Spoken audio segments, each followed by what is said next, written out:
नमस्कार दोस्तों, स्वागत है technical classes bye Mukesh Yadav YouTube channel में।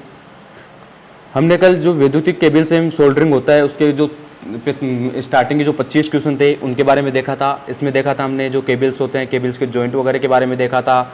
सोल्डरिंग होता है, कौन सी जगह कौन सा सोल्डरिंग जो फ्लक्स होता है, फ्लक्स काम में लिया जाता है, या कौन सी जगह कौन सा सोल्डरिंग काम में लिया जाता है, कौन सी सोल्डरिंग विधि होती है वो काम में ली जाती है।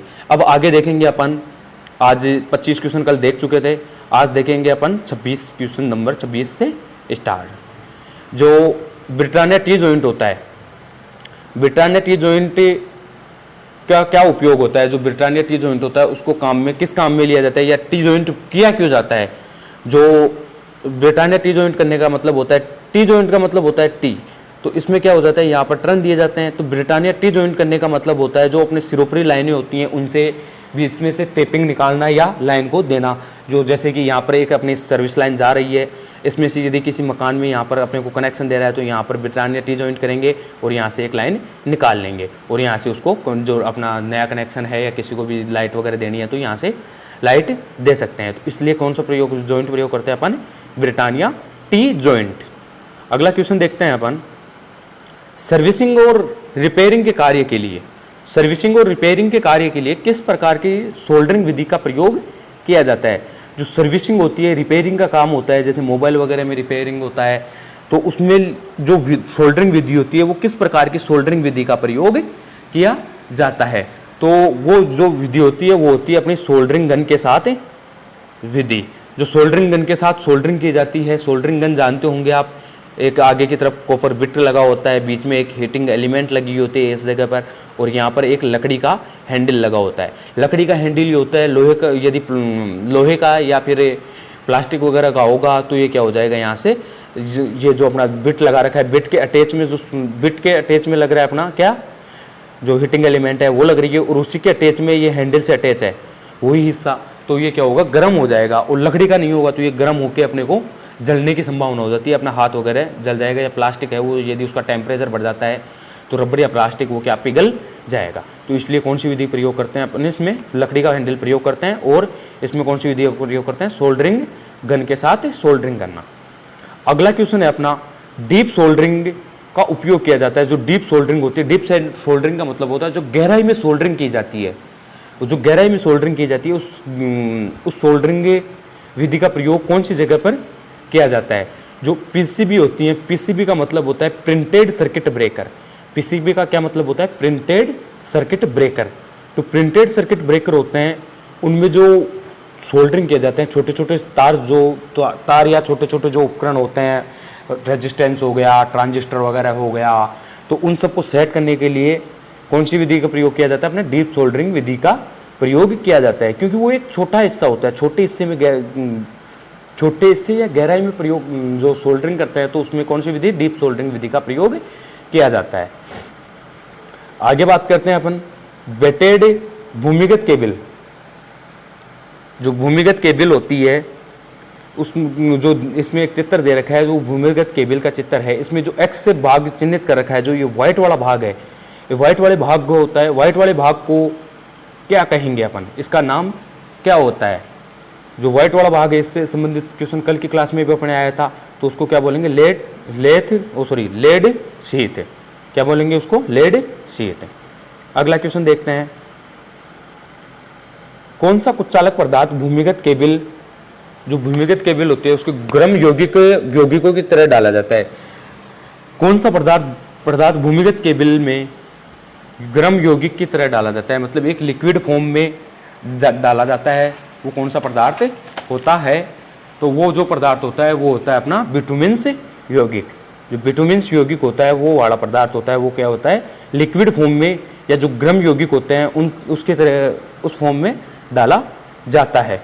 भूमिगत केबल में जो बेंडिंग होता है, बेंडिंग के जो अभी जस्ट पहले क्वेश्चन आया अपना, उसमें जो बेंडिंग का नाम आया था, बेंडिंग होता है, वो बेंडिंग की लाइन लगाते क्यों, उसमें लगाने का उसका रीजन क्या होता है।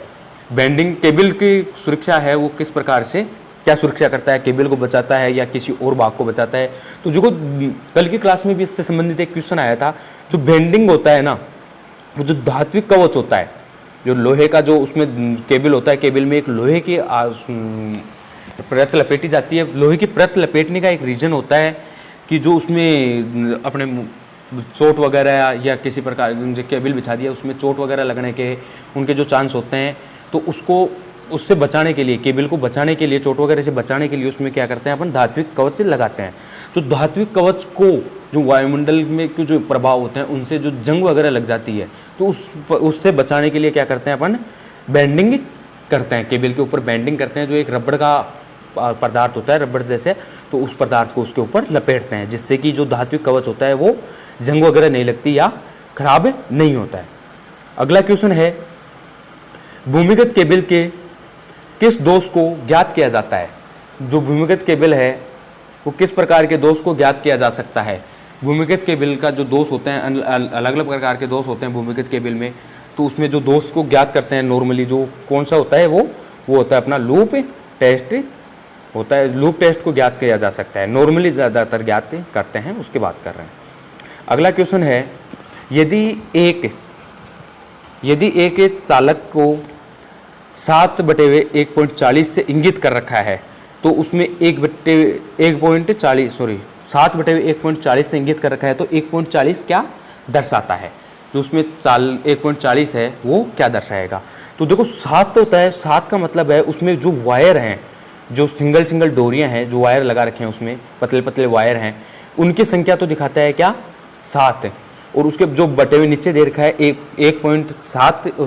7/1.40, जो 1.40 है, 1.40 का मतलब होता है जो प्रत्येक चालक को होता है, एक चालक, जो 7 चालक हैं तो उनमें एक चालक है, एक चालक का व्यास है वो कितना है, 1.40 है। एक चालक का व्यास 1.40 है, तो 7 का कितना हो गया, तो उससे 7 से काउंटिंग हो जाएगा।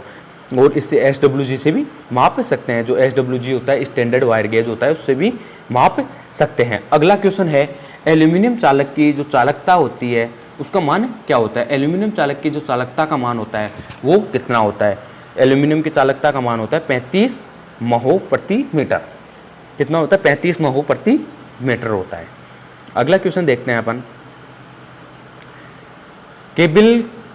केबल की अतिरिक्त धारा सुरक्षा के लिए धारा रेटिंग का जो कारक होता है वो क्या होता है? केबल की अतिरिक्त धारा सुरक्षा के लिए धारा रेटिंग कारक क्या होता है? तो इसका जो धारा रेटिंग कारक होता है वो होता है 0.81 होता है। कितना होता है? 0.81। अगला क्वेश्चन देखते हैं अपन, भूमिगत केबल में उदासीन चालक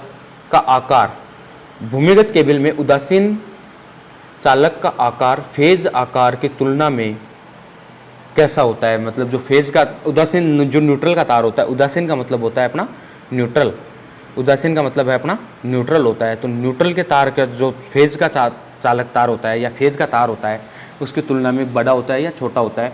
तो जो न्यूट्रल फेज का तार होता है, यदि उसकी मोटाई 1 mm है, मान लेते हैं यदि उसकी मोटाई 1 mm है, तो जो न्यूट्रल का तार होगा वो कितना होगा? 0.5 mm।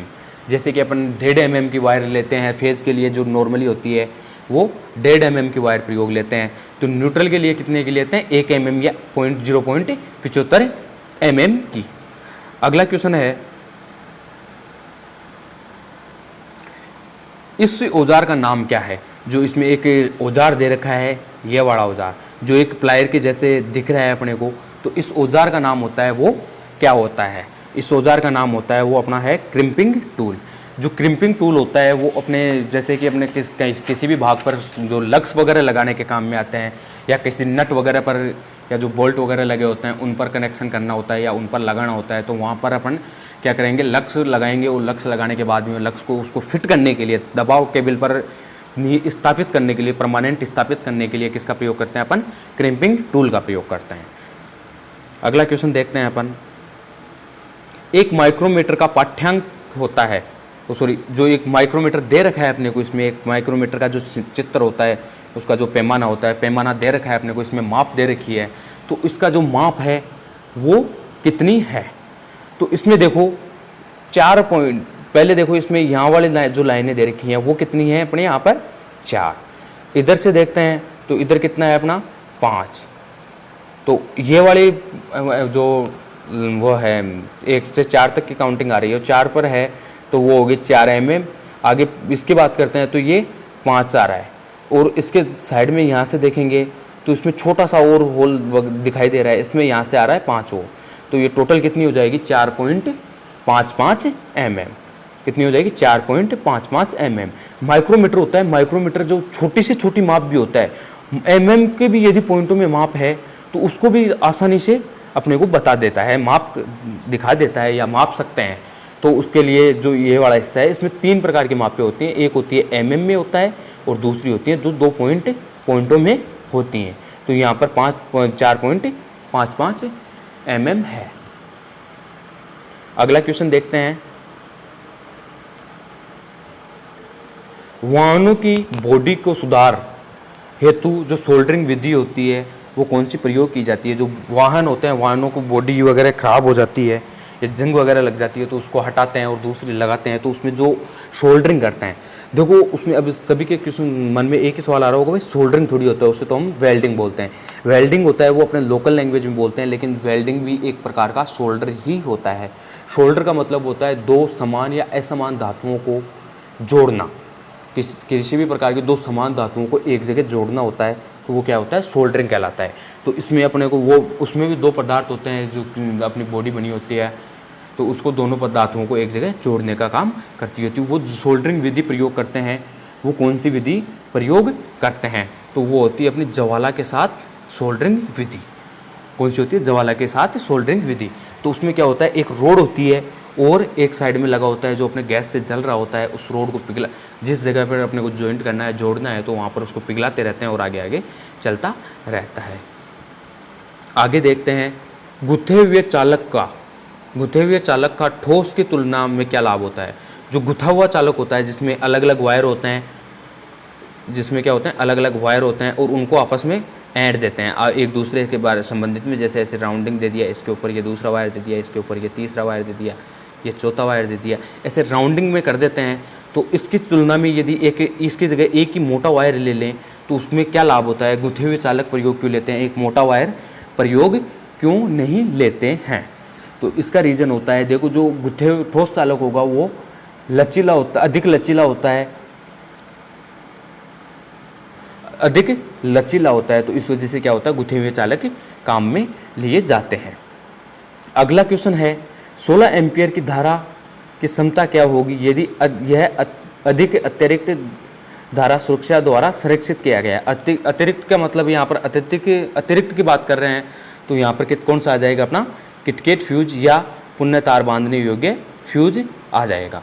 तो उससे संबंधित में बात आती है, तो अपने 16 एम्पियर की केबल है तो अत्यधिक जो धारा होती है वो कितनी ले पाता है, ये 13 एम्पियर तक एक्स्ट्रा विद्युत धारा सहन कर सकता है।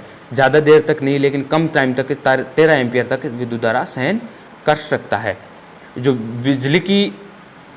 बिजली की मात्रा के लिए इकाई होती है, जो विद्युत धारा होती है, इलेक्ट्रिसिटी होती है, इलेक्ट्रिसिटी की मात्रा के लिए जो इकाई होती है वो इकाई क्या होती है।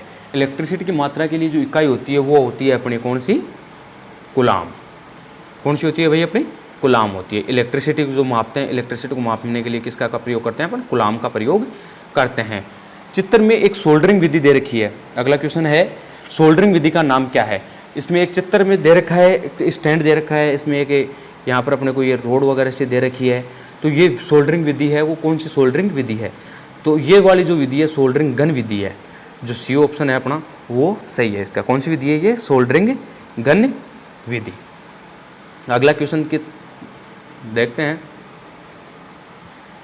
विद्युत वाहक बल ज्ञात करने हेतु किस सूत्र का प्रयोग किया जाता है। ईएमएफ ज्ञात करने के लिए, क्या ईएमएफ ज्ञात करने के लिए किस सूत्र का प्रयोग करते हैं अपन। तो ईएमएफ ज्ञात करने के लिए तो सीधा सीधा है विभवांतर और वोल्टेज पात। जो विभवांतर होता है उसमें जो वोल्टेज हैं वो लगाए जा रहे हैं वो वोल्टेज, और उसमें जो वोल्टेज पात होता है वो जो लाइन के द्वारा वोल्टेज का खपत किया जाता है, वो उन दोनों को आपस में घटा देंगे। जो अपने को जो ईएमएफ है, इलेक्ट्रोमोटिव फोर्स, विद्युत वाहक बल है, वो पता चल जाएगा। अगला क्वेश्चन है, केबल की पास की केबल के पास की अतिरिक्त धारा सुरक्षा के लिए धारा रेटिंग का कारक जो क्या होता है, जो कारक होता है वो क्या होता है। तो इसका होता है 1.23, क्या होता है इसका 1.23 कारक, जो कारक होता है वो कितना होता है 1.23 होता है। ठोस चालक की तुलना में जो गुथे हुए चालक होते हैं, ये अभी जस्ट अभी क्वेश्चन भी आया था। ठोस चालक की, एक बार क्वेश्चन फिर से पढ़ते हैं। ठोस चालक की गुथे हुए चालक की तुलना में क्या हानि होती है। अभी आया था लाभ आया था, अभी हानि की बात कर रहे हैं। तो अभी अधिक लचीलापन आया था, तो यहाँ पर कौन सा हो जाएगा, कम लचीलापन हो जाएगा। अगला क्वेश्चन देखते हैं अपन। सोल्डरिंग विधि का नाम क्या है। जो चित्र में दिखा रखी है उस सोल्डरिंग विधि का नाम क्या होता है। इस सोल्डरिंग विधि का नाम है वो है अपना तापमान नियंत्रित सोल्डरिंग विधि, क्योंकि इसमें क्या होता है टेम्परेचर को कंट्रोल करके, जिस आधार पर अपने को टेम्परेचर की ज़रूरत होती है उस आधार पर अपने को क्या होता है इसमें टेम्परेचर बढ़ाया घटाया जाता है और उसके साथ सोल्डरिंग किया जाता है। अगला क्वेश्चन है, सोल्डरिंग में ठंडे सोल्डर दोष का क्या कारण होता है। जो सोल्डरिंग में जो ठंडा सोल्डर का दोष आता है उस दोष का कारण क्या होता है। तो उसमें यदि पर्याप्त ऊष्मा होती है, जो अपने को उसको गर्म करने के लिए जो ऊष्मा की आवश्यकता होती है, यदि वही नहीं होगी तो सोल्डर ठंडा होगा, गर्म नहीं होगा।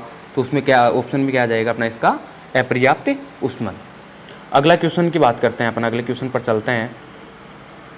क्या होता है यदि वोल्टमीटर को एमीटर की तरह जोड़ दिया जाता है। तो यदि एक वोल्टमीटर होता है, वोल्टमीटर को एमीटर की तरह जोड़ देते हैं।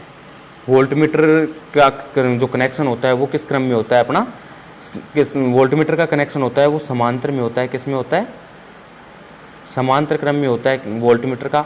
और जो एमीटर होता है उसका किस में होता है, श्रेणी क्रम में होता है। एमीटर का किस क्रम में होता है, श्रेणी क्रम में होता है। यदि वोल्टमीटर को एमीटर की तरह जोड़ देते हैं तो उसमें क्या प्रभाव आएगा। तो देखो वोल्टमीटर होता है, वोल्टमीटर का प्रतिरोध होता है वो क्या होता है, वोल्टमीटर का जो रेजिस्टेंस होता है तो वो क्या होता है, अधिक होता है, क्योंकि उसमें फेज और न्यूट्रल दोनों की सप्लाई देते हैं। तो उसमें उसका रेजिस्टेंस अधिक होगा, क्योंकि 240 वोल्टेज जो विद्युत धारा 240 या 440 वोल्टेज जो विद्युत धारा होती है उस पूर्णतः विद्युत धारा को उसको सहन करना पड़ता है। 240 से जो 440 वोल्ट विद्युत धारा होती है पूर्णतः सहन करना पड़ता है। लेकिन एमीटर होता है, एमीटर का क्या होता है, रेजिस्टेंस क्या होता है, कम होता है। रेजिस्टेंस कम होने के कारण वो जो एमीटर लगाएंगे, ये वोल्टमीटर को एमीटर की तरह जोड़ा जाता है तो रेजिस्टेंस एमीटर का रेजिस्टेंस होता है वो कम होता है, तो वो विद्युत धारा को आगे प्रवाहित हो जाने देता है। लेकिन यदि वोल्टमीटर को जोड़ देते हैं उसकी जगह तो रेजिस्टेंस अधिक होगा, तो उसमें क्या हो जाएगा, जो विद्युत धारा होगी वो आगे नहीं बढ़ पाएगी, जिससे क्या होगा, पाठ्यांक होगा वो ना के बराबर या फिर कुछ नहीं आएगा। तो इसमें ऑप्शन आ जाएगा क्या अपना, कम पाठ्यांक। अगला क्वेश्चन है, अधिक अतिरिक्त धारा सुरक्षा हेतु कौन सा उदाहरण सही है। यानी कि किसी भी जो अपना एक सुरक्षा उपकरण होता है उस सुरक्षा उपकरण में से यदि अधिक विद्युत धारा प्रवाहित करनी है तो उसके लिए कौन सा अपना जो कारक होता है या जो कौन सा उदाहरण है, एग्जाम्पल है, वो सही होता है। तो देखो इसमें तो भाई जो MCB है, MCCB है, HRC फ्यूज है या और भी कोई से जो फ्यूज हैं वो क्या हो जाते हैं, सारे के सारे फिक्स्ड लिमिट टाइम पर आते ही ऑटोमेटिकली ट्रिप कर जाते हैं, जिनकी जो रेटिंग होती है उस रेटिंग पर आते ही ट्रिप कर जाते हैं। लेकिन जो पुनः तार बांधने वाला जो फ्यूज होता है, जो बदलने वाला होता है, जिसको किटकेट फ्यूज भी बोलते हैं, जो अपने सामान्यतः 3 फेज सप्लाई में या जो सिंगल फेज में तो आजकल MCB प्रयोग करने लगे, लेकिन जो 3 फेज सप्लाई होती है वहाँ पर किटकेट फ्यूज प्रयोग किया जाता है। तो वो ही यहाँ पर होगा इसका कौन सा, किटकेट फ्यूज या पुनः तार बांधने योग्य जो फ्यूज होता है वो फ्यूज। अगला और आज की क्लास का लास्ट क्वेश्चन है, विस्तार लाइनों के लिए कौन सा कंडक्टर का उपयोग किया जाता है। जो विस्तार लाइनें होती हैं उनकी में जो चालक होता है वो कौन से चालक, किस प्रकार का चालक प्रयोग किया जाता है, तो वो बेयर कंडक्टर प्रयोग किया जाता है। देखो भाई आज हमारा जो लेसन चल रहा था अपना 2 क्लासों से अपना जो लेसन चल रहा था वैद्युतिक केबल्स एवं सोल्डरिंग, वो लेसन आज कंप्लीट होता है। अब हम अगला लेसन पढ़ेंगे। अगला लेसन है अपना जो परमाणु होता है, परमाणु, अणु परमाणु के बारे में है, वो अगला लेसन हम अगली क्लास जो वीडियो है, सॉरी अगली वीडियो है उसमें देखने को मिलेगा। आप अभी इस जो लेसन चला है अपना 30 जो सोल्डरिंग वैद्युतिक के केबल और सोल्डरिंग के बारे में है, इस लेसन में लगभग 50-52 क्वेश्चन हैं। तो इन 50-52 क्वेश्चन में से जो भी अपने एग्ज़ाम में क्वेश्चन हैं, जो एग्ज़ाम की दृष्टि से महत्वपूर्ण क्वेश्चन हैं, एग्ज़ाम की दृष्टि से जो महत्वपूर्ण क्वेश्चन है उन क्वेश्चनों को ध्यान में दिया गया है और लगभग चांस हैं वो इसी जगह से आने के चांस होते हैं, क्योंकि पहले भी जो एग्ज़ाम हुए हैं अपने ऑनलाइन CBT एग्ज़ाम हुई है, उन एग्ज़ाम में भी यहीं से क्वेश्चन थे, पुट किए गए थे। तो इनको अच्छे से पढ़ना, ध्यान देना। और यदि इन वीडियो जो अपने यहाँ पर क्वेश्चन देखे हैं इनकी यदि PDF चाहिए तो अपना टेलीग्राम चैनल है, उस टेलीग्राम चैनल को ज्वाइन कर लेना। उस टेलीग्राम चैनल का लिंक है वो डिस्क्रिप्शन में मिल जाएगा। और ऐसे ही लगातार अपने जो ITI की CBT एग्ज़ाम है उसके संबंधित आपको वीडियो देखना है तो चैनल को सब्सक्राइब कर लेना और इस वीडियो को अपने जो ITI के दोस्त हैं उन सभी के साथ अधिक से अधिक शेयर करना, ताकि इस जो वीडियो बना रहे हैं उसका फ़ायदा सभी को मिल सके। धन्यवाद, थैंक यू।